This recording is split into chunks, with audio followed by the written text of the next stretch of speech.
안녕하세요, 저스티스입니다. 이번 시간에는 굳이 몰라도 되지만 알고 있을 경우 세계 사이에 큰 도움을 주는 인류를 나누는 기준에 대해서 알아보고자 합니다. 인류가 먼저냐 인종이 먼저냐 하는 개념 논쟁이 있을 수 있는데, 이번 영상에서는 일반적으로 통용되는 용어를 이용하여 말씀드릴 예정인데요. 인류를 나누는 기준으로 인종, 민족, 국민 등의 용어가 사용되곤 하는데, 이번 영상에서는 먼저 이 용어들이 각각 어떤 의미 차이가 있는지 알아보고, 그 중에서도 특히 민족을 분류할 때 꼭 필요한 혈통, 어족의 기본 개념에 대해서 살펴보도록 하겠습니다. 나무위키에 따르면 인류라는 용어는 세계의 모든 사람들을 총칭하거나 다른 동물과 구분할 때 사용하는 용어라고 정의하고 있습니다. 반면 인종은 사람들 가운데 신체적, 사회적, 문화적 특성의 차이가 있는 집단을 나누어 분류하는 개념이라고 설명합니다. 일반적으로 현생 인류의 조상은 약 20만 년 전 아프리카에서 출현한 흑인 호모사피엔스라고 보는데, 그들은 지금으로부터 약 10만 년에서 5만 년 전 일부가 수에즈를 지나 전 세계로 확산되며 백인과 황인으로 변화하였습니다. 피부색이 변화한 이유는 추운 지역에서는 피부의 자외선을 차단하는 멜라닌 색소가 필요하지 않아 색소를 줄였기 때문입니다. 따라서 인류는 흑인, 황인, 백인의 세 종류로 나뉘는데, 이를 보다 학술적으로 표현한 것이 바로 코카소이드, 몽골로이드, 니그로이드, 그리고 오스트랄로이드입니다. 보시는 것처럼 코카소이드는 유럽인, 인도인, 이란인, 아랍인, 북아프리카인이 있고, 몽골로이드는 한국인, 중국인, 일본인, 동남아시아인 등이 있습니다. 니그로이드는 사하라 이남의 아프리카인을 말하며,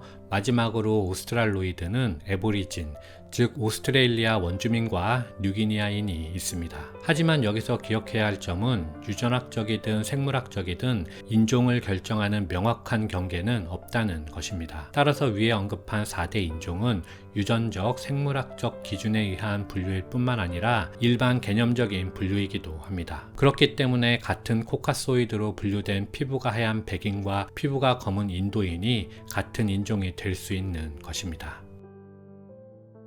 인종이 DNA 등 유전학 또는 생물학적 특징에 따라 분류한 것이라면, 민족은 언어, 문화, 관습 등의 사회적 특징에 따라 분류한 것입니다. 예를 들어 한국인과 일본인은 인종이라는 관점에서는 같은 몽골로이드이지만 언어가 다르기 때문에 민족의 개념에서는 같은 민족으로 구분할 수 없습니다. 그리고 국민이라는 개념은 또 다른데요. 국민은 한 국가에 소속된 구성원으로 그 국가가 정한 법과 제도를 공유하는 집단입니다. 예를 들어 미국인은 국민이라는 카테고리에는 모두 속하지만 인종과 민족이라는 카테고리를 공유하는 것은 아니죠. 미국인은 코카소이드, 니그로이드, 몽골로이드 등이 모두 혼재할 뿐만 아니라 언어도 다르기 때문입니다. 그렇게 볼 때 우리가 무슨 인이라고 할 경우도 한국인이라는 말에는 민족적 동일성이 그 기저에 깔려 있는 것이고, 미국인이라는 말에는 민족적 동일성보다는 국민적 동질성을 전제로 하는 것입니다. 따라서 미국인, 한국인, 중국인 등의 정의는 해당 용어의 뉘앙스나 조건, 집단이 형성된 역사에 따라 모두 다른 의미를 지닌다 하겠습니다.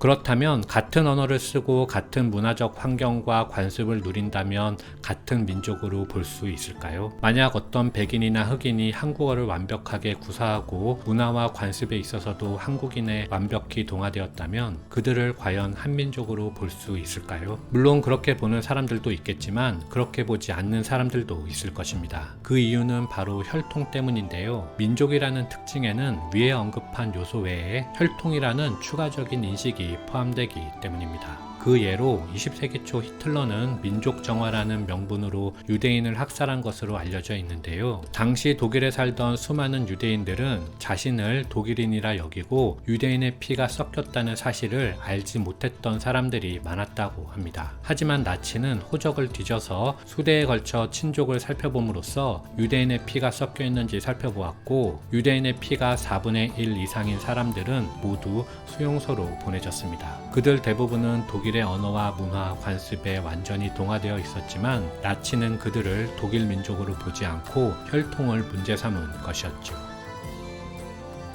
한편 민족의 뿌리를 찾기 위해서는 그들이 사용하는 언어와 그 형성 과정, 즉 어족을 추적해야 하는데요. 여기서 어족이란 동일한 선조로부터 갈라져 나왔다고 추정되는 일정한 언어 그룹을 말합니다. 몽골로이드의 대표적인 어족으로는 알타이 어족과 중국 티베트 어족이 있는데, 알타이 어족에는 몽골인, 만주인, 터키인, 한국인 등이 포함되고, 중국 티베트 어족에는 중국인, 티베트인, 미얀마인 등이 포함됩니다. 그 밖에 오스트로네시아 어족과 오스트로아시아 어족도 있죠. 참고로 오스트로는 남쪽에 라는 뜻입니다.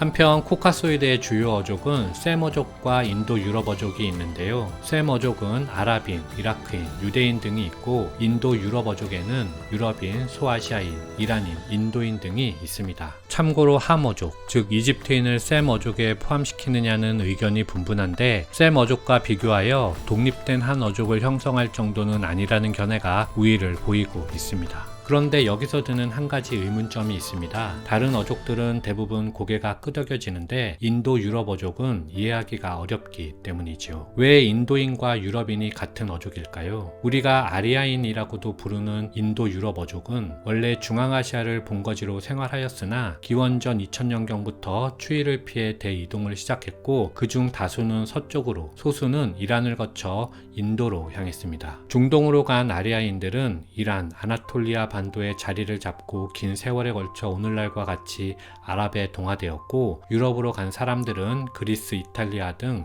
지중해 연안의 터전을 잡고 유럽 세계를 형성하였습니다. 마지막으로 동쪽으로 간 아리아인들은 현지의 아시아 계통 민족과 피가 섞이고 무더운 기후로 피가 검어지면서 우리가 떠올리는 인도인이 되었다는 것이지요. 이렇게 유럽인과 인도인이 동족이라고 처음 주장한 인물은 18세기 영국 언어학자 윌리엄 존스인데요. 그는 산스크리트어가 유럽의 모든 어족과 유사하다는 사실을 발견하였습니다. 예를 들어 영어의 마더가 산스크리트어로 마타르가 되는 시기지요. 물론 이런 비교로 유럽의 언어가 산스크리트어와 같은 체계를 가지고 있다고 단언하기 어렵겠지만, 어쨌든 존스의 학설을 바탕으로 인류학에서는 인도 유럽 어족이 탄생했고, 그것이 시간이 지나며 일반화되었습니다. 개인적인 생각이지만 윌리엄 존스가 활약한 시기가 18세기 후반이고, 그 시기는 영국이 플라시 전투에서 승리하여 프랑스를 누르고 인도의 패권을 확립해 나가던 시기였기 때문에 그의 이론이 인도를 지배하기 위한 통치술의 일환으로 사용되지 않았을까 하는 생각을 해보았습니다. 물론 저의 뇌피셜이기 때문에 신빙성은 없으니 한 귀로 흘려 들으시면 될 것 같습니다. 종합해보면 그림과 같이 인종은 내적 요인에 의하여 나누어진 분류 방법이고, 국민은 외적 요인에 의하여 분류된 방법이라 하겠습니다. 그리고 민족은 그 중간에 위치하죠. 그리고 민족은 같은 언어, 문화, 관습 등의 사회적 특징에 더하여 혈통과 어족이라는 중요한 개념이 더해져서 나누어진다 하겠습니다. 여러분, 이번 영상이 유익하셨다면 좋아요와 구독, 알림 설정 부탁드립니다. 이상 마치겠습니다. 감사합니다.